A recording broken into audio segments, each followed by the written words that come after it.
તો hi guys, good morning. મેં મારી મમ્મીના ઘરે આવી ગઈ છું. મેં સવારની આવી ગઈ છું કેમ કે થોડું કામ હતું. એ લોકો વડોદરા ગયા છે તો એના લીધે મેં અહીં આવી ગઈ છું અને અહીં આવીને જમવાનું બનાવું છું.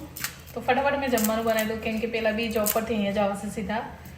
તો અને કાલનું લાલા મૂવી તો જબ્બર યાર, મજા આવી ગઈ મૂવી દેખવાની. જો કે તમે બ્લોગ ના દેખ્યો હોય તો મેં સવારમાં અપલોડ કર્યો છે, તો પ્લીઝ જલ્દી જઈને જોજો બ્લોગ. મજા આવશે બ્લોગ જોવાની. અમુક સ્ક્રીન શૂટ નહીં થયું બ્લોગ મેં શૂટ કરતી ને ત્યાં બહુ જ ભીડ હતી અને ભીડ તો ભીડ પણ બહુ અવાજ આવતો એના લીધે પછી મારે ઘરે આવીને છે રાતે અડધી રાતે મેં રેકોર્ડિંગ એ કરતી એના લીધે મને મજા નથી આવી. એટલે પછી મેં ક્લિપો નાખીને પછી સવારની અંદર અમુક ક્લિપ નાખી દીધેલી એના લીધે કોપી રાઇટ આવી ગયેલું, તો પછી એ સવારની અંદર પાછું ડિલીટ કરીને પાછું એ કર્યું. તો બસ બન્યા રહેજો બ્લોગની અંદર. આજે હું મારા ઘરે આવી છું.